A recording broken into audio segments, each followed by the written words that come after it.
ഇത് മാസ് മോട്ടോഴ്സിന്നാണ്, നമ്മുടെ hero Honda glamour വണ്ടി. എൻജിൻ വർക്ക് കഴിഞ്ഞ് പോയതാണ്. അതിന് ശേഷം ഫസ്റ്റിലത്തെ ഓയിൽ ചേഞ്ചിൽ വന്നതാണ്.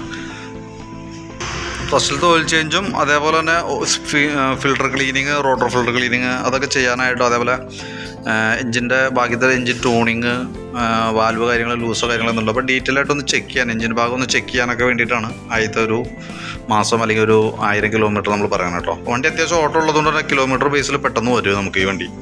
അപ്പോൾ നമുക്ക് അതിൻ്റെ സ്ക്രീൻ ഫിൽട്ടർ എന്ന് പറയുന്ന യൂണിറ്റ് ഇതാണ്.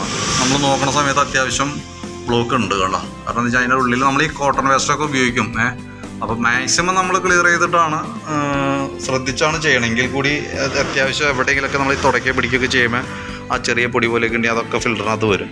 പിന്നെ അത് കൂടാതെ കൊണ്ട് നമുക്ക് അതിൻ്റെ റോട്ടർ ഫിൽറ്റർ ക്ലീൻ ചെയ്യേണ്ടതായിട്ടുണ്ട്. റോട്ടർ ഫിൽറ്ററിൻ്റെ ഭാഗത്ത് ഇവിടെ നമ്മൾ നോക്കുമ്പോൾ ചെറിയൊരു ഗ്രൈൻഡിങ് പേസ്റ്റിൻ്റെ ഒരു രീതിയിൽ വന്നുണ്ട്. അത് ശരിക്കും പറഞ്ഞാൽ നമ്മുടെ എഞ്ചിൻ വർക്ക് ചെയ്യുമ്പോഴും ചെറുതായിട്ട് തേമാനങ്ങൾ നടന്നുകൊണ്ടിരിക്കുന്നുണ്ട്. അപ്പോൾ അത് ഓയിലിനകത്ത് മിക്സ് ചെയ്ത് അത് ചെറിയ ചെറിയ ഭാഗങ്ങൾ, ഒരു കണ്ടാമിനേഷൻ എന്ന് തന്നെ പറയാം, ആ ഭാഗങ്ങളൊക്കെ വന്നിട്ട് നമുക്ക് ഓയിലിനകത്ത് മിക്സ് ആവുമ്പോൾ നമുക്ക് ശരിക്കും പറഞ്ഞാൽ അത് ക്രാങ്കിൻ്റെ ഉള്ളിലേക്ക്, ക്രാങ്കിൻ്റെ കണക്ടർ റോഡിനകത്തേക്ക് ഓയിൽ പോകുന്നത് ഇതിൻ്റെ ഉള്ളിലേക്കാണ് പമ്പ് ചെയ്ത് പോകണേ. അപ്പോൾ ആ ഓയിലിനെ ഇതിനകത്തിട്ട് ശരിക്കും നല്ല RPM ഒന്ന് റൊട്ടേറ്റ് ചെയ്ത് ഒരുവിധം വെയിറ്റുള്ള കരട് വന്ന ഭാഗങ്ങളൊക്കെ നമ്മൾ ഈ ഭാഗത്ത് ഇവിടെ സ്റ്റോർ ആവും.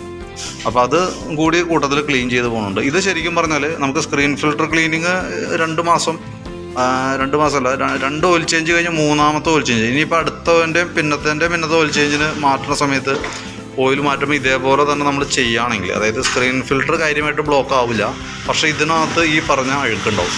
അപ്പോൾ അത് നമ്മൾ പ്രോപ്പറായിട്ട് ഇങ്ങനെ 2 ഓയിൽ ചേഞ്ച് കഴിഞ്ഞ് 3ാമത്തെ ഓയിൽ ചേഞ്ചിന് ഇങ്ങനെ ഫിൽട്ടർ ക്ലീൻ ചെയ്ത് പോയിക്കൊണ്ടിരിക്കുകയാണെങ്കിൽ എൻജിൻ ലൈഫ് മാക്സിമം നമുക്ക് ഉപയോഗിക്കാൻ കിട്ടും. ഇതിപ്പോൾ എന്ന് പറഞ്ഞാൽ നമുക്ക് വാറണ്ടി ഉള്ളത് കൊണ്ട് തന്നെ നമുക്കിത് കമ്പൽസറിയാണ്. ഈ ഫിൽട്ടർ ക്ലീനിങ് നമുക്ക് കമ്പൽസറിയാണ്. നമുക്ക് വാറണ്ടിയിൽ ഇനിയിപ്പോൾ ഫിൽട്ടർ ക്ലീനിങ് വന്നില്ല, നമുക്ക് ഓയിൽ ചേഞ്ചും സർവീസ് കാര്യങ്ങളൊക്കെ വന്നെ.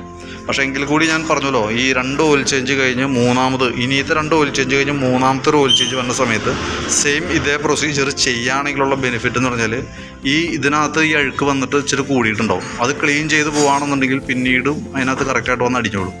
ഇതിനിവിടെ ഒരു റഫ്നെസ് ഉണ്ട്. അതുമ്പോൾ വന്ന് ഈ അഴുക്ക് പിടിച്ചിരുന്നാൽ പിന്നെ കൂടുതലായിട്ട് വരുമ്പോൾ അതിനകത്ത് പിടിക്കാണ്ട് പോകും. അത് ഓൾറെഡി കയറിയ കണക്ടർ റോഡിൻ്റെ നീഡിൽ ബെയറിങ് വർക്ക് ചെയ്യുന്ന ഭാഗത്തേക്ക് പോകും. ബോൾ ബെയറിങ് പോലെ നീഡിൽ ബെയറിങ്ങിന് പിടുത്തം കൂടുതലാണ്, ഫേസ് കൂടുതലായതുകൊണ്ട് അത് ഇങ്ങനെ പതുക്കെ അവിടെ കംപ്ലയിൻറ്റ്സ് ഉണ്ടാക്കിക്കൊണ്ടിരിക്കും. അതാണ് ശരിക്കും അവിടെ നടക്കണ ഒരു കംപ്ലയിൻറ്റ് കേട്ടോ. അപ്പോൾ അതില്ലാതിരിക്കാനായിട്ട് ഈ രീതിയിൽ അങ്ങോട്ട് ഫോളോ ചെയ്ത് പോവുകയാണെങ്കിൽ എൻജിൻ ലൈഫ് നമുക്ക് മാക്സിമം എടുക്കാനായിട്ട് കിട്ടും. ഇപ്പോൾ നമ്മളത് എൻജിൻ ഓയിൽ മാറുന്നുണ്ട്, അതേപോലെ തന്നെ സ്ക്രീൻ ഫിൽട്ടർ ക്ലീൻ ചെയ്യുന്നുണ്ട്, റോട്ടർ ഫിൽട്ടർ ക്ലീൻ ചെയ്യുന്നുണ്ട്. അപ്പോൾ ഈ ഗ്യാസ്കറ്റ് നമുക്ക് പേപ്പർ ഗ്യാസ്കറ്റാണ്. അത് ചെറുതായിട്ടൊരു സൈഡ് ചെറിയൊരു ചതച്ചിൽ കൂടുതൽ കാണുന്നുണ്ട്. അപ്പോൾ അത് ഈ ഗ്യാസ്കറ്റും കൂടി നമുക്ക് മാറ്റിയിടണം കേട്ടോ. കാരണം അതല്ലെങ്കിൽ ബൈ ചാൻസ് അങ്ങനെ ലീക്ക് വരാനുള്ള സാധ്യതയുണ്ട്. അത് ഒഴിവാക്കാൻ വേണ്ടിയിട്ടാണ് അത് നമുക്ക് ചെയ്തുതരാം. എൻ്റെ കൂട്ടത്തിൽ കൂടെ ചെയിനും ബ്രേക്കൊക്കെ ഒന്ന് ചെക്ക് ചെയ്യാം. മൈനർ ചെക്കപ്പായിട്ട് അത്യാവശ്യം ഒന്ന് നോക്കിയേക്കാം. ഇതൊക്കെയാണ് മെയിനായിട്ട് നമ്മൾ ചെയ്യണ വർക്ക് കേട്ടോ. അപ്പോൾ ഞാൻ എൻ്റെ ഒരു എസ്റ്റിമേറ്റും ഡീറ്റെയിൽസും വീഡിയോ ഫയലും കൂടിയിട്ട് ഞാൻ വാട്സാപ്പിലേക്ക് ഒന്ന് സെൻഡ് ചെയ്തിട്ടേക്കാം. ഓക്കെ.